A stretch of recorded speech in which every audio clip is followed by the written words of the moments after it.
সুন্দরবন এক রহস্যময় জগৎ, যেখানে প্রকৃতি কথা বলে। গাছের ফাঁক দিয়ে সূর্যের আলো পড়ে পানির উপর প্রতিফলিত হয় সবুজের রহস্য। প্রকৃতির রাজ্যে হারিয়ে যাওয়ার অনুভূতি কেমন হবে? যদি জানতে চান তাহলে চলুন আমার সাথে। ট্রেনে করে চলে গেলাম আমরা খুলনা, সেখান থেকে মংলা ফেরিঘাট। এখান থেকে আমাদের গন্তব্য ইরাবতী ইকো রিসর্ট। বসুন নদীর বুক চিরে আমরা ছুটে চলেছি ডাইংমারি খালের দিকে, একটি প্রাচীন ও রহস্যময় জলধারা যা সুন্দরবনের গভীরে বয়ে চলেছে।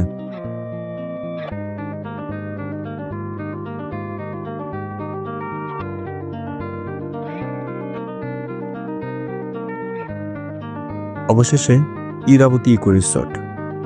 শহরের কোলাহল পিছনে ফেলে এখানে শুধু পাখির ডাক আর বাতাসের গুঞ্জন। এখান থেকে শুরু হবে আমাদের সুন্দরবন অভিযান।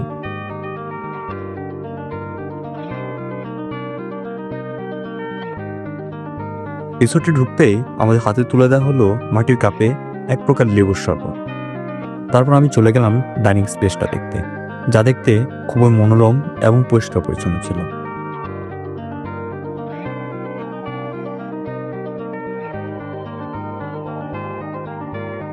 এ হলো তাদের অফিস। এখানে আমাদের কিছু তথ্য তাদেরকে সাবমিট করতে হয়। তারপর সরাসরি আমরা আমাদের রুমের দিকে চলে যাই। এ হলো আমাদের থাকার জায়গা।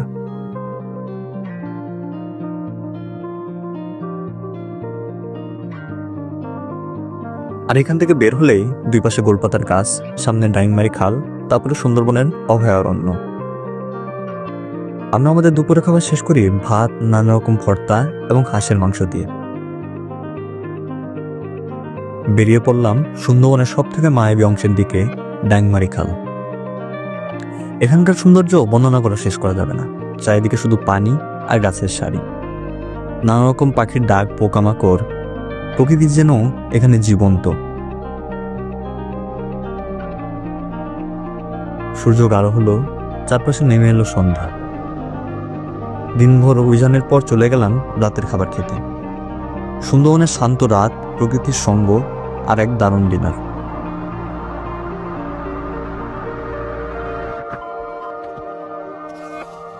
সকাল শুরু করি ডিম খিচুড়ি আর বেগুন ভাজা দিয়ে। গন্তব্য করমজল।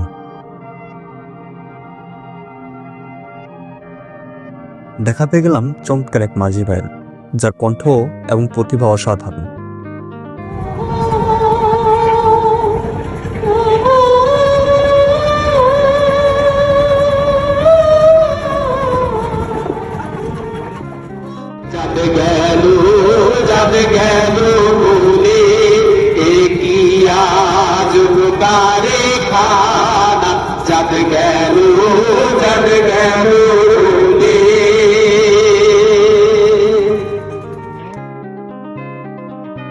চলে এলাম করমজল, সুন্দরবনের অন্যতম আকর্ষণ।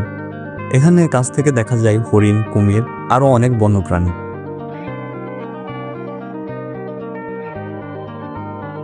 এই জায়গাটাই কুমির সংরক্ষণ করা হয়।